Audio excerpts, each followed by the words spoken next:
Hello, listeners. It's Mallory Wilsey, Chief Producer of the Enrollify Network, and I want to tell you about another show on our podcast network that I think you'll love. Visionary Voices, the College President's Playbook, is an insightful podcast dedicated to the strategic minds leading today's higher ed institutions. Each episode brings a unique perspective from visionary and tech-forward college presidents, chancellors, and other high-level academic leaders, diving into the complexities and nuances of running a modern educational institution. This show is hosted by Dr. Brian Gross, Vice President for Enrollment Management and Athletics at Hartwick College, and is a valuable resource for current and aspiring leaders in academia, offering a playbook of visionary ideas and practical solutions for the ever-evolving landscape of higher ed. New episodes drop every other Wednesday, and you can subscribe to the show by visiting podcast.enrollify.org or just search Visionary Voices wherever you get your podcasts.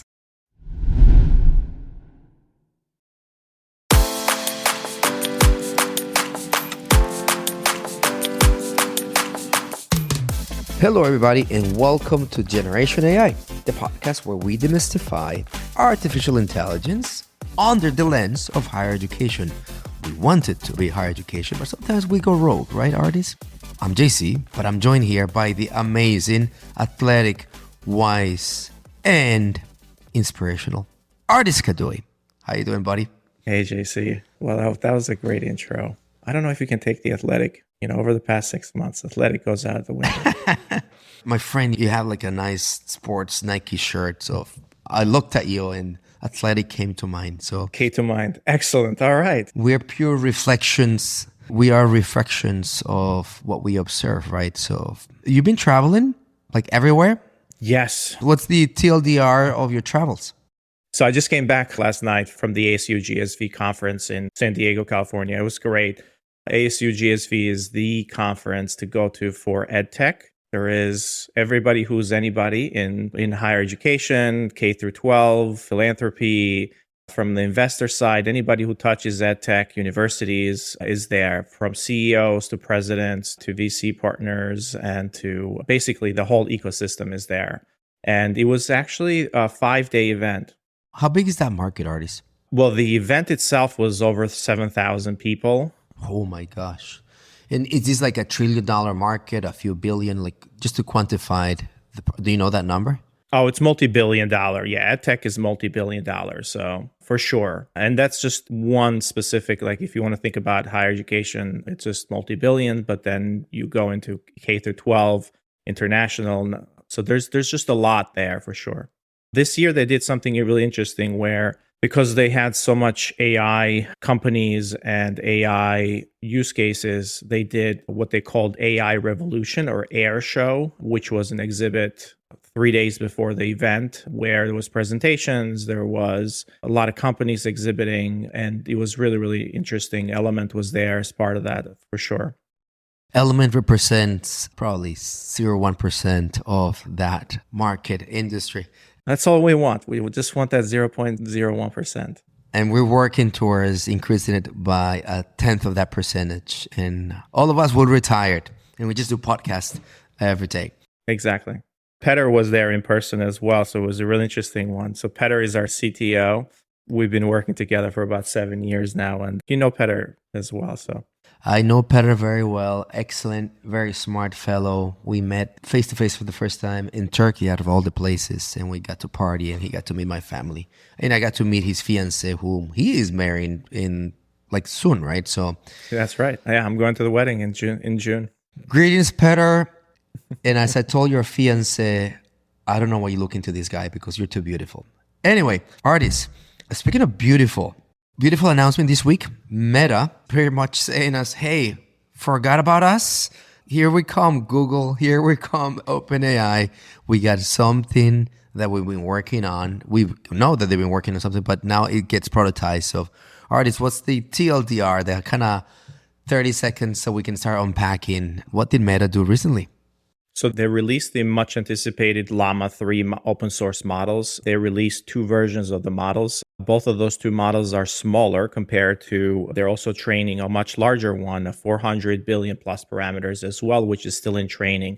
So both of these two models are available in open source. The quality of the models is pretty good. They also introduced a lot of other announcements. They introduced Meta.ai, which is essentially an open version of ChatGPT that they're competing, which is their AI chatbot and assistants with image generation and a few other things. So they try to bring a lot to the table. They try to announce a lot to the table for sure. And, one of the things that is really interesting for this announcement is not necessarily just the open models, but it's how Meta is now introducing and infusing them in every single part of their products. In the past, you've kind of brought up how, WhatsApp is using the conversational interfaces. There's a WhatsApp AI, and now I'm seeing it for the first time now. It's like, oh, this is actually a true strategy from them to bring it to all of their ecosystem. In prior models, we spoke about this, business model of prioritizing. So you put a fee, right? It's incremental, but also how it becomes circular in its product rollout. So good for them. Artists, start unpacking this announcement, right? One more LLM. The past 2 weeks, I've been so busy attending a ton of measurement conference, and at Google this week, the presenter said, we're going to play bingo. And every time I say AI, you're all going to say AI because it's literally the word that gets thrown at us, right? And so with the bingo word AI, why do I care? Like one more player joining. They're already there. Like, what's up with this? So they're bringing it into the product offering, but why do I care, artists? Well, why should we care? Before I get there, I wanna make a comment about your AI bingo. So we had exactly the same conversations at ASU because everybody's talking about AI. So you hear these words, it's like AI, GPT, human in the loop. So by the time we ended the conference, we just wanted to do a TikTok video. I think there should be a template or something, just talking about founders and just talking about AI, human in the loop, GPT, AI, human in the loop, GPT. So before we get there, I just wanted to make sure that, again, like we're getting a little bit overwhelmed with a lot of these words, but why we would care about this is because Llama 3 is the best open source model out there right now. So today it's the best open source. You can look at it from the measurements that they released and the benchmarks that they released, and it's the best open source model. It's also approaching and in some cases beating some of the best closed source models like Claude 3, for example. Not the best one from Claude 3, but Sonet, which is their smaller models in there. So what this means is that now we're introducing really, really great open source models to the ecosystem. People who are building on top of this, who are building tooling, or companies that they didn't want to work with one of the bigger guys, they now can bring some of these models separately. So there's more innovation that can be built on top of these open source models a lot faster.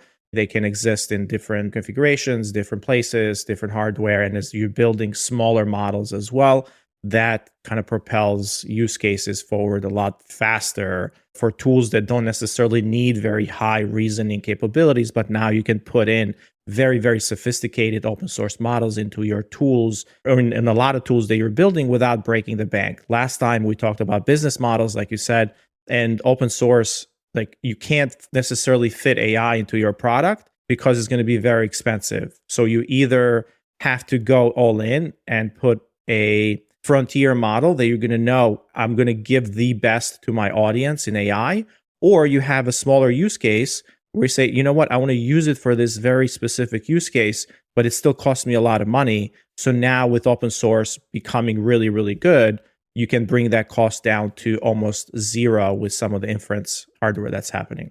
So very interesting play. So if artists get it, open source, we should care about it because it's probably the best deployment of open source. So everybody, as you follow this, that's my label. Yep. I care because it's the best deployment of open source, and we just start from here, right? Second, full integration on product type. So this is labeled as Meta AI, right? So in its, Meta consists of WhatsApp, Instagram, Facebook, and many, many other partners in that ecosystem. Though to Harvard, really interesting, right? So we know of Meta from the Harvard side as the place that launched a metaverse, right? It wanted to be the metaverse player, but probably it's on wearables where they made their mark. What's it called? Quest? Forget what it's called. The glasses. Oculus, Oculus, right? And Oculus, I would say does really well in the gaming sector, right?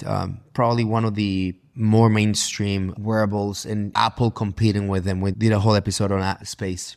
But I want to bring up something that I'm close to. You experienced this, you told me recently in one of your presentations.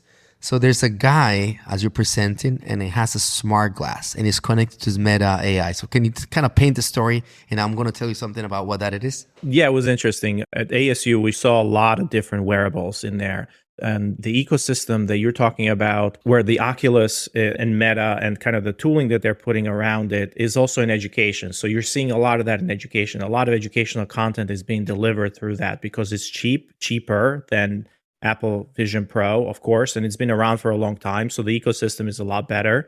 So they're delivering that. But then the other thing that's happening is like consumer products. So someone came up to us and he was wearing the Ray-Ban glasses. And I didn't notice at first, but then as we were kind of giving a demo and he was like, hey, can I record this? He had the Meta Ray-Ban glasses. So I saw the camera in there and everything. And it was just really, really transparent. Like I didn't realize that he was wearing the Meta glasses. But it was the first time that I had seen them in the wild out there. And I know that you guys at VaynerMedia work with Meta specifically on this particular product, which, I would say kind of sells itself, given the form factor. It's like, if you're going to put something on your face, like that's probably what you want to put on your face. That is not an assumption. It's actually a fact. It sold itself. So yeah, the Meta Ray-Ban glasses, an incredible productization of wearables in the AI. We manage their social organic play. And one of the things that we try with them is let's try to sell them using a bottom of the funnel approach. Basically, you don't put money on the acquisition. It's just a brand play. Sold out. Hundreds of thousands of these glasses. Well, can you talk a little bit more on that? That's really interesting. We might go into a tangent here, but it's tangentially related. So this is interesting. Oh, it's called Brandformance, my friend. So it's specifically what happens when you do deployment of creative in marketing. You can come and say at the top of the funnel, I'm only building brand. So if I'm trying to design creative and consumer engagement that only gives you brand recall, kind of this idea that I can recognize your brand as I walk through. So next time you're in the supermarket, if I think of cookies, Oreo, right? And then you actually grab that Oreo. That's all top of the funnel. When you sell things, you never do any of those plays, right? It's a long aspect. Coca-Cola, Super Bowl ads are known to be top of the funnel. Right. So Brandformance is this new activity that you can come in and have such a virality social media play that is all about the brand. The product is insinuated, but it's not a buy me now or click here to buy. The call to action is subliminal, if you will, but it generates the triggering of the following. What is that guy wearing in that TikTok? And then I go into my search engines and I Google Ray-Ban glasses and I buy. Number two, it creates the following thing. So you start basically now seeing the brand, and then maybe the seventh ad now is going to say buy it. So as you start following the brand, or you start basically triggering secondary effects, search and whatnot, it is the organic creative that brings you there. And that's what's called Brandformance. It's brand work that you can link to performance, which usually is bottom of the funnel, activation, call to action type of things. So in VaynerMedia, I got to tell you, we're literally the best in the world on that. And that's why we, in a way, got highlighted recently. We spoke about this award because when it comes to organic social, it's really impressive what our creative team can do. I power all the analytics behind it, and the team has done a lot of measurement work. We can have a whole podcast, as you can imagine, on these things. I was going to say, I'm like, hey, is this going to be an Engage talk, or is this going to be a webinar talk? And can we talk about this more separately? I think this is interesting because you have brand, and most people and even institutions, schools or whatever, they say, you know what, like we're going to put money in brand. So they're going to do, the NCAA tournament commercial, or they're going to do the sports commercial. They're going to do certain commercials. They're going to do a lot of this stuff. But then it's like, how do you tie that back to your performance, to your apps, or to your acquisition model? In your case, to the buying model. So what you're saying is that you guys have tried to figure out how to do that and bring it back down to the actual measurement. So when a CMO comes in and says, I need this chunk for brand, you're like, no. We need to measure that. So you can bring measurement to it. 100%, right? And this idea of attention arbitrage. Okay. So think about, hey, I can build brand and I can literally pay $7 million per 30 seconds in Super Bowl, which we know it's where the most brand work in eyeballs are there, right? Or I can tell you, you can pay $2. Which one would you do? To the $2, depending on the results, of course. Exactly, right? But that's the point. So how do you start saying this, how do you compare $2, which is putting an organic TikTok user content generation versus production that once you pay for the space in Super Bowl in the production is $50 to $100 million. How do you compare that, right? And then all of a sudden you have, like right now, I'm looking at a piece of work that has 20 million views, organic, and it cost us, I don't know, someone in a phone, right? And it's for one of our global accounts in Italy. We just did something for YouTube in APAC, more like 30 million views. We just sold wings, chicken wings, using a ranch TikTok dance thing. And these are things that cost cents, right? So how do you start comparing? So we can have a whole conversation about attention arbitrage and performance of organic social. Yes. Let's leave that. But bring that back to Ray-Ban and Meta. Hey, it's Mallory. Exciting news! I'm hosting the Engage Summit in Raleigh on June 25th and 26th, and I'd love to meet you there. Together, we'll dive into the mind of the modern student, what fires them up, how they interact, and what they expect in today's digital age, and how tools like AI help put them in the driver's seat of their education. We have some terrific speakers, including our closing keynote, New York Times best-selling author Jeff Selingo. Sessions will dig into practical ideas and innovative strategies to get your team more student-centered and ready to adopt AI. And many of your favorite Enrollify hosts are presenting too, like Jamie Hunt, Jenny Lee Fowler, and Brian Gross. Use the discount code Enrollify50 for an extra $50 off your registration. Learn more and register at engage.element451.com. We can't wait to see you there. So what I want everybody to remember, right, is that as technology it's introduced, there's always three things that you want to land, right? Is it priced the right way? A Ray-Ban, $200 to $299 up. Number two, is the technology always from a sociological point of view and in a basically sociological point of view, does it signal success? Right? Think about what happens with iPhones, right? I want to have an iPhone because it makes me look successful, right? Scott Galloway, which is one of my favorite podcasters, speaks about the getting laid factor, right? Is this technology going to get you laid or not, right? And what does that mean is that sometimes there's technologies that don't allude to that, right? Oculus and even the Apple glasses, they're very obstructive. You can really see them in artists. You just said that you did not know that this person was wearing them, right? And number two, how is this AI? So it has an AI assistant. It's voice activated, so you can do similar to what we do with Siri and Alexa, and then you can command. But number two, the use cases or the agents are so nicely produced to how basically AR and AI will emerge, right? So from taking pictures, videos, doing phone calls. You can also change the lenses and put prescription, and you have all the instrumentation of AI. And it's just getting started with the use cases, but it's really a smart, simple deployment.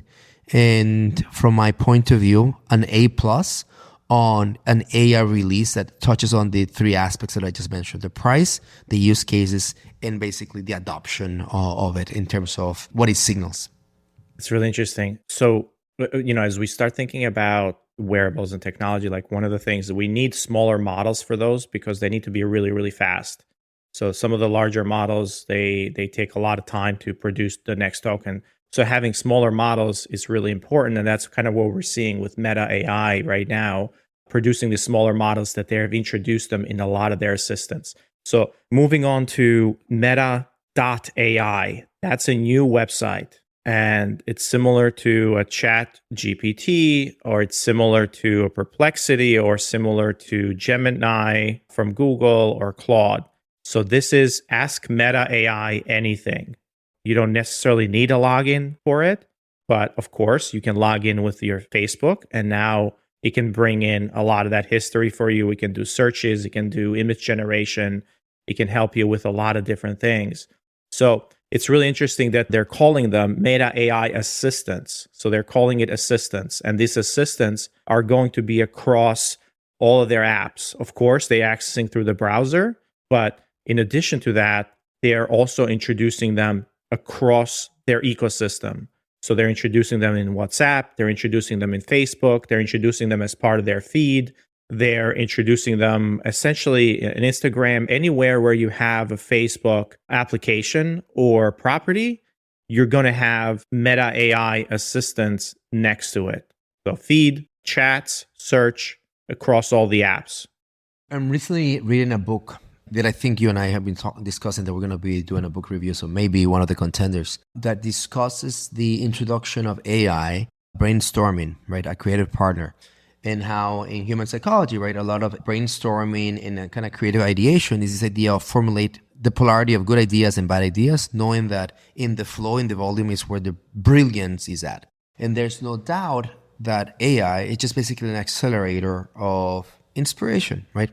So one of the things that catches my eye on this Meta.ai, it's the 6 use cases that I get to see. And I'm assuming this is cooked up and it's not basically changing on geolocation. So it tells me ideas, create a packing list for a trip, writing, make my email sound more professional. 3, fun, play 90s music trivia. Support, help me with an assignment. 4, learn, simulate a mock interview. And 6, imagine, paint New York City in watercolor. By the way, this must be geolocated because it's looking at 90s and NYC, and it probably is using some of my Chrome cookies to redeploy. But you can log in with Facebook on this. So Facebook is the login. So you can log in and get some of the history and everything, which is Facebook, we know, is everybody in the world basically has a Facebook account. Yeah. But what I want to say is that the simplicity of surfacing 6 use cases and their stake on the ground of this is how we see the world, as opposed to you can do anything with AI, but now saying, I'm going to assist you here, it's a win for me. So in Meta as a company, in my opinion, this is very subjective, they're not the best innovator, but they're the best at execution, or one of the best in execution. They just know how to prototype on like the second round much better and make like the things so adaptable. That's why Facebook is probably used the most around the world, but it's not the most innovative social media platform, in my opinion, right? They buy technologies like Instagram and they replicate Reels and whatnot. So all these type of things are coming at light the way I see AI, because they were not the first ones making flash announcements and now coming with something very tactical and usable. So good for them, and also good for us that now we can access one more tool here. Exactly. So as we look at some of these details, what's the most exciting part for you? I mean, I know that you're a big user of WhatsApp, and until last week, you're like, hey, it just did a whole itinerary for me, and I asked it a whole bunch of things around different traveling. But now this gets incorporated in a lot of different places as well, right? So it's not just the Meta AI part.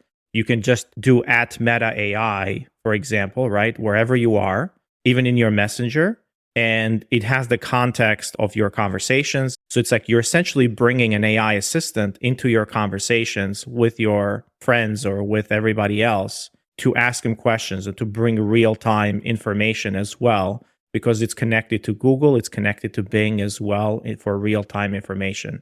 So let's go back to Ray-Ban to answer the question, right? And Ray-Ban, I put my glasses, right? Not only I get to take pictures, but with the assist, I can also control audio, link to my Spotify, right? And then kind of have that embeddedness of the ecosystem of things that are sensible with my eyes and audible through my ears, right? So this is what happens right now with this Meta AI thing, right? I spend time doing probably 4 things. I go to meetings a lot.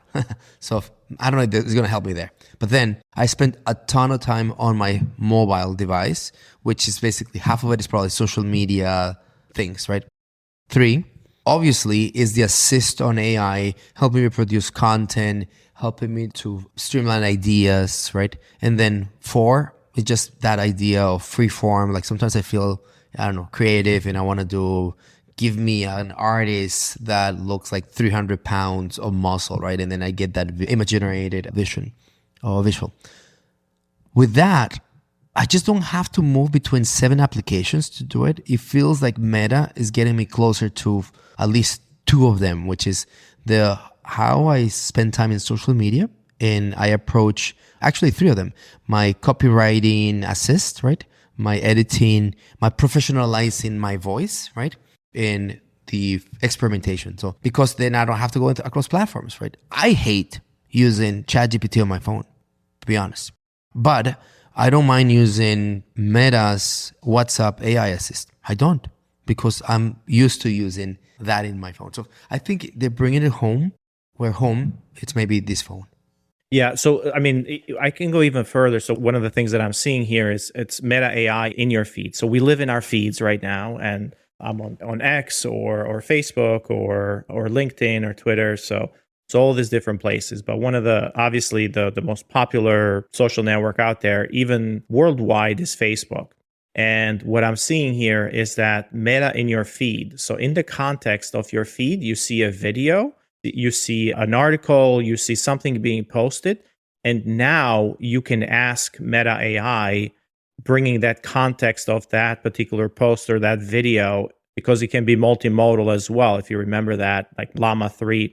So now you can bring that together and you can ask questions around it, and you can kind of continue a conversation around that specific thing.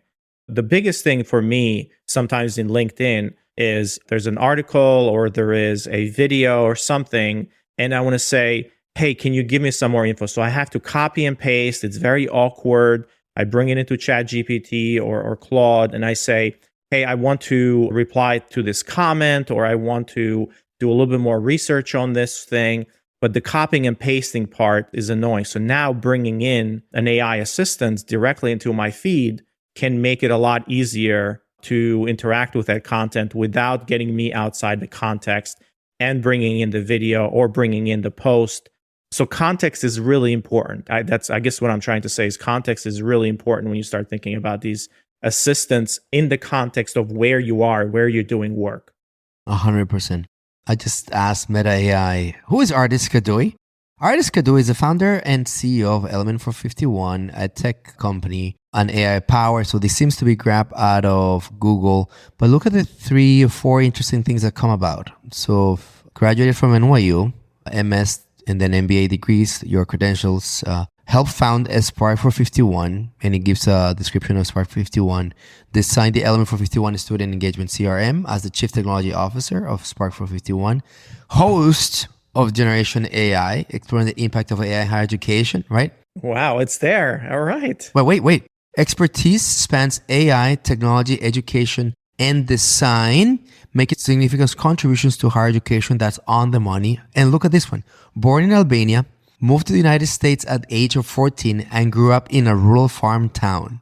Is that true, or is this a hallucination? Rural farm town in Albania, but not necessarily, not here in the US. I grew up in, after 14, it was New York City. So it could be the furthest from a rural farm town. Fascinating. It's giving the attribution to 3 sources: Forbes.com, NAGAP.org, and Enrollify podcasts. My friend, they're crawling some of our podcasts. They are, yes. Well, this is great content. So, I mean, we got to... Hey, Meta, send us a check. We got to gate it. No. It's all open. It's for everybody. So this is really fascinating. So we're going to keep watching this. The most exciting part for me is going to be the AI in the feeds and this AI assistance. It actually gives me as kind of someone who's building products and an Element, we're building these, what we're calling AI assistants in education across our platform, because now you have a platform and you're building AI assistants to interact with your platform, which is exactly what Meta is doing. So the naming convention and kind of the way that we're moving forward, I've been doing a lot of this kind of explanation and talking on what AI assistants are and how they work and the new AI stack, so to speak. So this actually makes me really, really excited, because I can now see the parallel, or I can see other, what I've been talking about is actually coming to fruition. And, I'm not the only one talking of AI assistants and how they need a platform to work on top of, and Meta calling it AI assistants makes a lot of sense in here. So it's really, really exciting that we're tackling this from the education space, but you can see a generic use case with Meta in social media.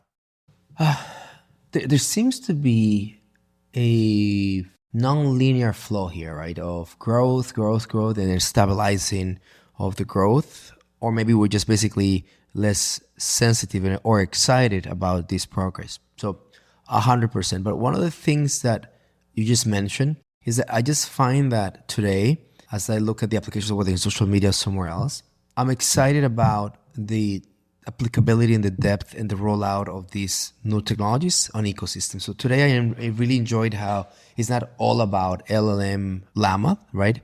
But it's how it touches product, wearables, my understanding of who you are, and multiple things. So everybody, this episode, it's check out this new technology. It's the biggest player in open source, but everybody, it's just an AI play strategy that it's so embedded in ecosystems in a way that I'm really, really enjoying. So good for Meta and good for us. Till next time, everyone, hit that follow button, give us a review on Apple Podcast or wherever you listen to your podcast, and give us your feedback if you're enjoying this episodes. Till next time. Bye. Generation AI is part of the Enrollify podcast network. If you like this podcast, chances are you're going to like other Enrollify shows too.